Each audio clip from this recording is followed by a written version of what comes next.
xarunta dhimirka magaalada Baydhabo waxaa ku jira in ka badan 100 ruux oo isugu jira rag iyo haween oo qaba xanuunada dhimirka waxaana xilligan soo wajahay marka laga soo tago xanuunada ay qabaan nolol xumo aad u liidata mana jirto hay'ad ama ruux gaar ah oo gacanta ku haya oo daryeela madaxda xarunta dhimirka magaalada Baydhabo Dr. Aadan Jandelman ayaa sharaxay dhibaatooyinka xilligan ay qabaan bukaanada dhimirka la ee ku jira xaruntaasi wali orkaramay la raasay xarunta tan runtii daruufo badan ku jira kuumada dhinaca nololo kale waayo may la raasay hay'adda UNAM International oo si toos ah dhinaca raashinka ku kaalmeeyay male markii la ku reeba dhinaca daawada iyo may la raasay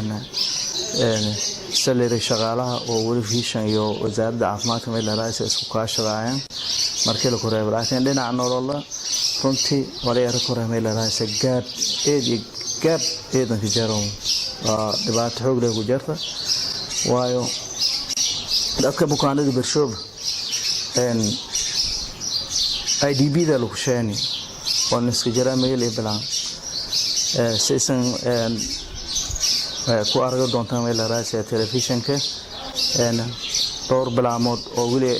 aadalooda oo ulaad haysadaan oo IDB lagu sheeni oo eheliya qaraaban lahayn iyo meel ka jira dadkaasi ilaahay ku soka xarunta la ka xanaanayay kaloo meel la raasay saacido hay maleen waayo meel la raasay oo biyo IDB ka jiran iyo hatana meel la raasay nolol xumo haysatay iyo hatana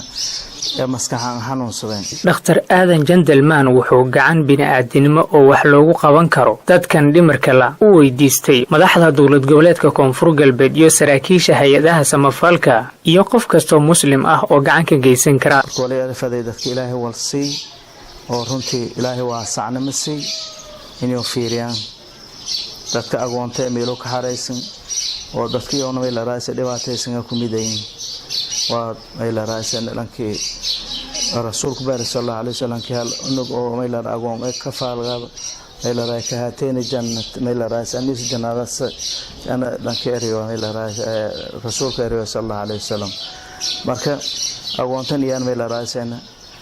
duruufa isku haysta meel badan agoon ka xareysan in qofka Ilaahay si inuu safiiray dadku marka baalsana agoonba ku liidaan waayo dad dhamar baalsan ma xoogsado koran ehelkii dhiba qaban marka meel la raasay taas nafta meel la raasay waa culays weyn waay tan kale walin laha meel la raasay maamulka Koonfur Galbeed Ilaahay subhanahu wa ta'ala wali waha سنفيريو هاي كيف تعملون الدنيا سأدين كعمل فلاسن أو دتك ميل رئيس دتك ليد دتك دمر بالسن دتك أقوانته دتك مساكين تميلو كحريسنا ميل رئيس IDB دك جرا وميل رئيس مسؤولين تو إلهي سنقوله فيريدان قابل إنك أديو لفيري أكمل رئيسنا ومسؤولية وين وميل راي كلكم مسؤول ومسؤول عن رعاية الرسول صلى الله عليه وسلم ملكو مسؤول كسته ولا يسأل راسي لدبا دكي ميل مسؤول عن هاي سوسنا دغم إلهي فيريه dadka dhimirka la ee ku jira xarunta magaalada Baydhabo waxay isugu jiraan kuwa laga keenay magaalada iyo kuwa laga keenay xiriyaha qaxootiga iyo qaar kale oo laga keenay deegaanada gobolada Koonfur Galbeed Maxamed Khasiir Jito RTN TV Baydhabo